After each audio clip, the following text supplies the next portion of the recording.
Graça e paz, queridos. Aqui estamos mais uma vez para poder trazer a mensagem profética para a sua vida. Estamos aí falando sobre o fruir do avivamento. Se não me falha a memória, essa deve ser a penúltima mensagem sobre esse assunto. Estamos aí, já finalizando, já completando aí esse trabalho que eu falo para você, é um trabalho importante que eu estou desfrutando dele, Estou desfrutando dele. Muito bom você aprender, você ter a humildade de entender que a mensagem também faz parte da sua vida, faz parte do seu cotidiano. E você precisa, entender o que você está pregando também para você se consertar. E eu estou fazendo isso, Vamos lá? Vamos lá. O tema da mensagem é negatividade e dúvida perpétua, parte 3. Vamos ler algumas passagens bíblicas, na Bíblia Sagrada. Primeiramente, vamos ler no livro de Deuteronômio, ou melhor, de Deuteronômio, perdão, meus amados, Números. Eu não sei onde pensei em Deuteronômio aqui, nem aqui está escrito isso. Números, capítulo 13, versículo 27 ao 33, que diz assim: relataram a Moisés e disseram: fomos à terra a qual você nos enviou. De fato, é uma terra onde mana leite e mel. Estes são os frutos dela. Mas o povo que habita nesta terra é poderoso e as cidades são muito grandes e fortificadas. Também vimos ali os filhos de Anak. Os amalequitas habitam na terra de Neguebe. Os heteus, os jebuseus e os amorreus habitam nas montanhas. Os cananeus habitam perto do mar e na beira do Jordão.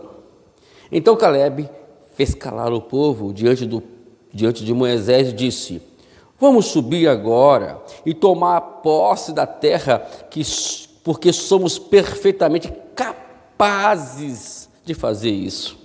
Porém, os homens que tinham ido com ele disseram: não podemos atacar aquele povo, porque é mais forte do que nós. E diante dos filhos de Israel falaram mal da terra que habitam, que haviam espiado, dizendo: a terra pela qual passamos para espiar é a terra que devora os seus moradores, e todo o povo que vimos nela são homens de grande estatura, e também vimos ali gigantes. Os filhos de Anak são descendentes dos gigantes, e éramos aos nossos próprios olhos como gafanhotos, e assim também éramos aos olhos deles. É uma passagem lamentável, Agora vamos para Números ainda, capítulo 32, versículo 7, que diz assim: porque vocês querem desanimar os filhos de Israel para que não entre na terra que o Senhor lhes deu? Ainda fica desanimando os outros ainda, Agora vamos para Mateus, livro de Mateus, capítulo 9, versículo 29, que diz assim: então Jesus tocou nos olhos deles, dizendo: que se faça com vocês conforme a fé que vocês têm. Ainda em Mateus, porém no capítulo 13, Mateus capítulo 13, e vamos ler o versículo 58, que diz assim: e não fez ali muitos milagres, por causa da incredulidade deles. Agora, finalizando a nossa maratona de leitura, a Hebreus, carta aos Hebreus, capítulo 3, versículo 12 até o 19, que diz assim: tenha cuidado, irmãos, para que nenhum de vocês tenha um coração mau, descrente, e que o leve a se afastar do Deus vivo. Pelo contrário, anime uns aos outros, todos os dias e durante o tempo que se chama hoje, a fim de que nenhum de vocês seja endurecido pelo engano do pecado. Porque temos nos tornado participantes de Cristo, se de fato guardarmos firmes até o fim a confiança que desde o princípio tivemos, como se diz: hoje, se ouvire a sua voz, e não endureça o vosso coração, como foi na rebelião. E quem foram os que ouviram e mesmo se rebelaram? Não foram todos que saíram do Egito por meio de Moisés, contra quem Deus se dignou durante 40 anos? Não foi contra os que pecaram, cujos cadáveres caíram no deserto? E a quem jurou que não entrariam no seu descanso, senão os que foram os desobedientes? Assim vemos que não puderam entrar por causa da incredulidade. É uma passagem que a gente lamenta muito, né, amados? Nós lamentamos muito por vermos pessoas não querendo alcançar o objetivo final de Deus. Hoje estamos, alcançando aí o número de 141 mensagens. E vemos que nesses textos que nós lemos aqui a importância que devemos ter, que devemos dar a esse assunto, né? Uma coisa que eu quero que você entenda, meu amado, que Deus não está preocupado com o que você vai fazer para Ele. O que Deus Ele quer de você e que Ele trabalhe em você é naquilo que você seja para Ele. Então, quando você for orar, diga: Senhor, faça de mim o seu querer, faça de mim o seu efetuar, como Paulo mencionou. Que eu possa não só fazer, mas principalmente ser aquilo que o Senhor quer que eu seja. Vamos lá?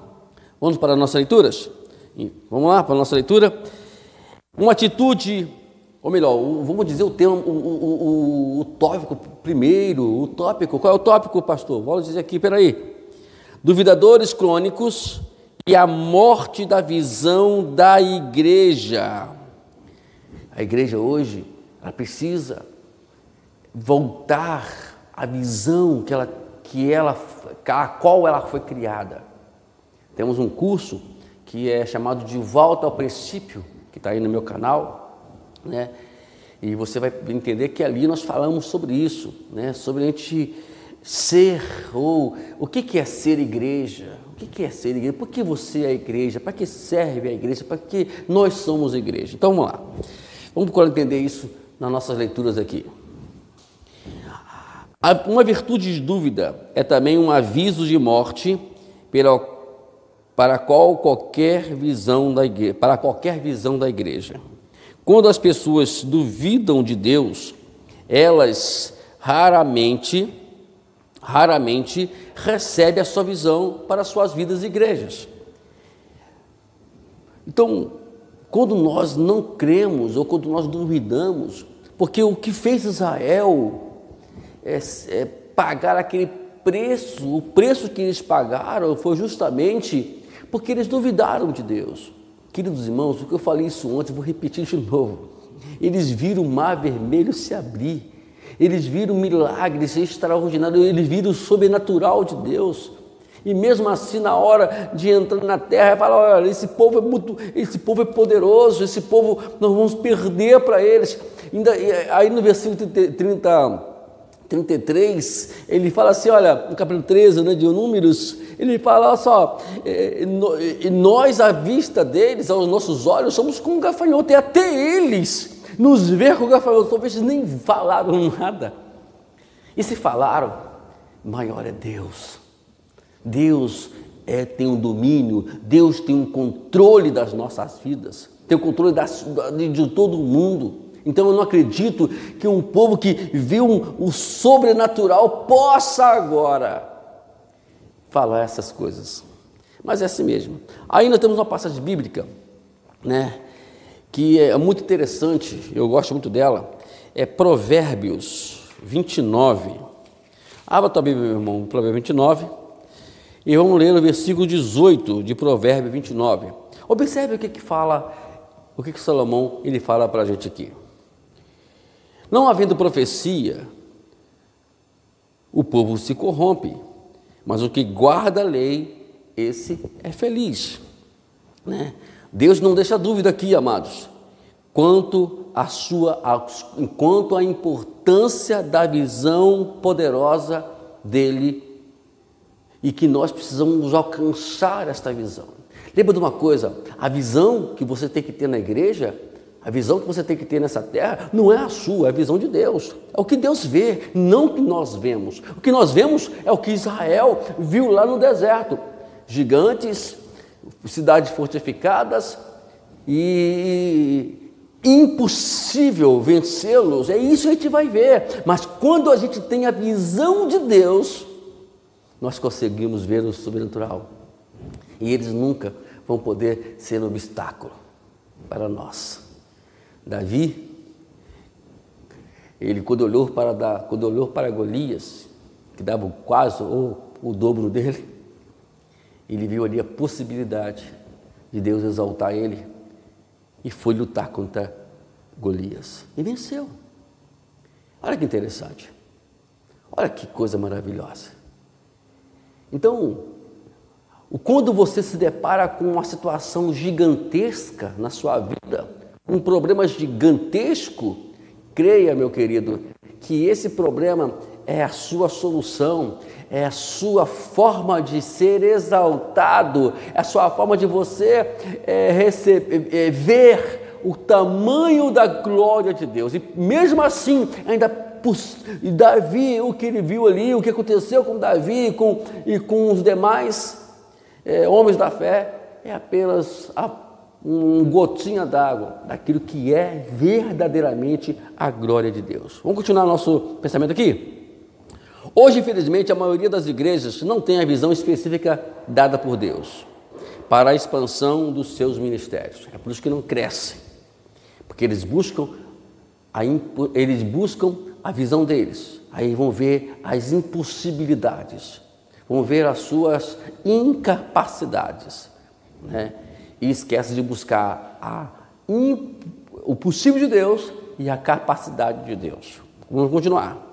Simplesmente passar pelos últimos estudos ou programa não é a mesma coisa como receber e seguir uma visão particular de Deus, embora alguns estudos possam certamente nos levar a essa direção. Se a igreja não está tentando e nem realizando nada além dos esforços humanos e programas, é provável que ela não tenha uma visão real de Deus. As visões de Deus normalmente estão longe do seu alcance a não ser pela capacitação sobrenatural. Esse é o problema do povo. Eles não querem buscar a Deus na sua intensidade, não querem buscar a Deus de uma forma fervorosa. E eles às vezes querem usar os seus próprios recursos, que eu sempre repito, são impossíveis. Nós não temos recurso para isso. Lá no capítulo, eu vou ler até uma passagem aqui muito interessante. Olha o que diz aqui o apóstolo Paulo em 2 Coríntios, né, em 2 Coríntios, não está aqui no meu script, mas eu quero lê-la para vocês. O apóstolo Paulo fala aqui em 2 Coríntios, capítulo 4, versículo 7. É uma passagem interessantíssima. Olha só.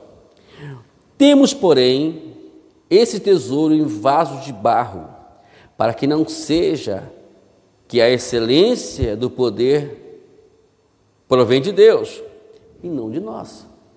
Então, nós somos simplesmente um vaso. É o que Paulo está dizendo, só simplesmente um vaso, mas o poder, o que vai fazer as coisas funcionarem nessa terra, o que vai fazer os demônios nos submetermos, o que vai fazer a gente ganhar almas para o Senhor o poder de Deus, o dunamis no grego, dinamite, a energia, né? O dinamismo, o vigor, tem que ser de Deus, somente Ele, entendeu? Vamos continuar aqui nosso raciocínio. Quando consideramos os devastadores resultados da descrença, não é de se admirar que Satanás trabalhe febrilmente para fazer as igrejas duvidarem de Deus. O diabo, de fato, o diabo é, de fato, mestre na produção de desânimo, temor, pensamento negativo nas congregações. Como nos muitos ataques de Satanás, sua arma mais poderosa são cúmplices voluntários dentro da igreja. Virtualmente, nenhum crente intencionalmente gostaria de tornar uma voz para disseminar dúvida, mas esta ocorrência é muito comum dentro das igrejas. E, de fato, a Bíblia contém exemplos claros da dúvidas fazendo o seu trabalho mortal entre os crentes. Nós lamentamos por isso. E às vezes as pessoas não agem de forma intencional. Talvez, eu creio que eles lá, os 10 espias, não falaram aquilo de forma intencional: vou estragar essa obra de Deus aqui, eu vou estragar isso. Não. Verdadeiramente, eles estavam vendo a guerra no natural. Se você já leu a passagem de Gedeão, lê lá, acho que é capítulo 6 de Juízes, se for a memória. Como Gedeão venceu as batalhas, parece que 32 mil, foi para 300 pessoas e venceu a batalha. Porque é o poder de Deus, como nós lemos lá aqui em 2 Coríntios, para que o poder provém de Deus e não de nós. Porque quando as coisas funcionarem, quando as coisas acontecerem, o nome de Deus é que vai ser glorificado e que tem que ser glorificado, embora alguns não façam isso. Então, estão vendo? Não que eles estavam intencionalmente fazendo isso, não tem jeito, não. É que às vezes as pessoas, por falta de buscar a Deus, de ter contato com Deus, de ter experiência com Deus, infelizmente, deixam-se levar por a situação e às vezes contagia outras pessoas com seus desânimos. É o que aconteceu lá. Só 2 pessoas entraram, daquelas pessoas que estavam no deserto, só 2 que entraram na terra prometida, que foi Josué e Caleb. Bom, na próxima mensagem, a gente vai vamos descrever brevemente as principais maneiras pelas quais o inimigo usa as pessoas para fomentar a dúvida, e derrotar a igreja. Então vamos ficar ligado que amanhã estaremos trazendo aqui esses princípios para vocês. São 5, na verdade, são 5, e tenho certeza que precisamos olhar para esses 5 e olhar: Senhor, eu não quero estar nesse ponto, eu não quero estar nesse ponto, eu não quero estar incluído aqui, Senhor. E vamos fazer isso, vamos orar para isso, ok? Até amanhã aí, por mais uma mensagem profética. Amanhã é a penúltima mensagem do Fluir do Avivamento, ok? Deus te abençoe, até amanhã, com essa mensagem profética. Mas antes de nós terminarmos, eu queria, nessas 3 mensagens, nessas 2 que estão faltando, nessas 3, contando de hoje, mencionar aqui de onde nós traímos essas mensagens. Então está aqui. Você que queira adquirir este livro, do Gregory Friesen, que é Liberando o Fluir do Avivamento, uma jornada para toda a igreja na direção da unidade e comunhão que glorificam a Deus e exaltando o nome de Deus através da comunhão bíblica. Então está aqui, esse livro escrito por Gregory Friesen, que é um livro muito bom, e estamos aí para poder te auxiliar e te sugerir ele para que você leia ele. Estamos pregando aqui sobre ele. Se você quiser entrar no nosso canal, Ministério OPA, entra na playlist de julho, no dia 9 de julho, nós começamos a pregar sobre esse assunto. Ok? Amanhã estamos falando sobre 5 pontos, esses 5 princípios, que a qual faz com que as pessoas são usadas por Deus. Como é que são usadas por Deus? Vamos nós, primeiramente, assistir a mensagem, aprender a mensagem, para nós desviarmos dessas pessoas, e se nós estivermos incluídos nela, também pedimos ao Senhor para nos tirar dela, ok? Deus te abençoe, até amanhã, por mais uma mensagem profética para a sua vida. Fique ligado, estamos terminando já esse fluido avivamento. Deus te abençoe.